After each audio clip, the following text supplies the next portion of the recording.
Hello, today is Saturday, January 30th, and we'll be looking at Genesis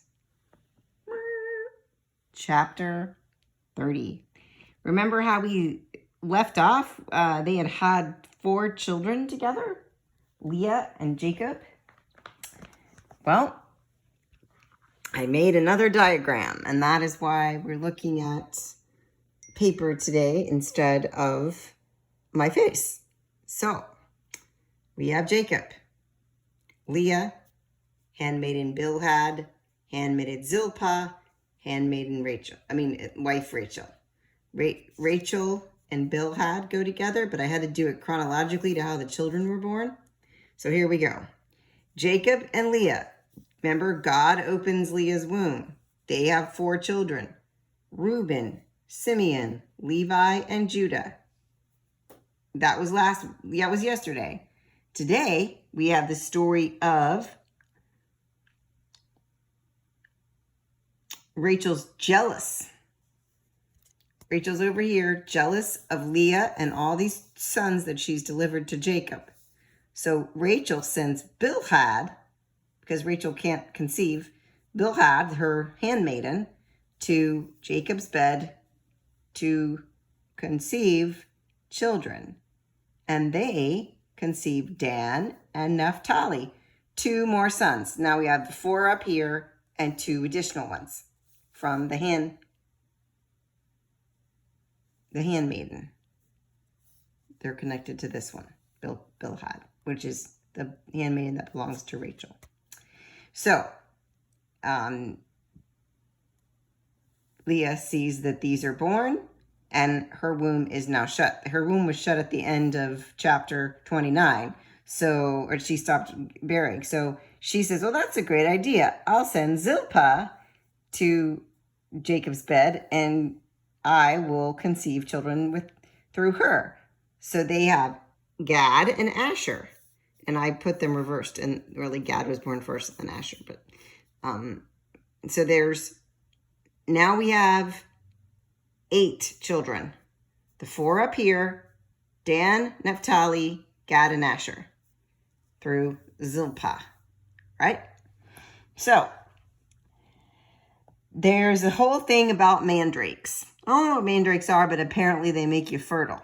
So Leah takes the mandrakes, lies with Jacob, and they conceive Issachar and Zebulun. So now Jacob and Leah have had 6 of the 12 tribes of Israel. They also have Dinah, the one daughter of Jacob. Jacob and Leah have Dinah, and that's the full sister of these 6 kids, 6 boys here. Now, then God hears Rachel's pleas for a child, and Rachel and Jacob have Joseph. Benjamin isn't born yet, but foreshadowing, he's going to be there soon. So they have Jacob and Rachel have Joseph. All right, so I'm going to turn it back on my face because the next part of this chapter is the section in which we learn about, I don't know how this is looking because I couldn't switch it over. We learn about what happens with Laban. So Jacob has been on Laban's property as, Laban's servant, as his kinsman to work and to take care of his flocks. Now, for as long as Jacob has been there working with Laban, there has been prosperity for Laban's household. And Laban's aware of that. And so there's some kind of, it almost seems like another subterfuge because Laban, of course, the apple doesn't fall far from the tree. His sister is Rebecca. So there's some kind of subterfuge. And Jacob's under the impression that whatever the animals see in the trough right before they mate will determine their spots or their color or something. So there was something around strong livestock and weak livestock. And something that Jacob was doing was causing him to have more strong livestock. And so strong livestock, and he prospered. He had asked to go away from Laban's land so he could have his own household and establish his own household now that he has 12 children at this point and 11 sons.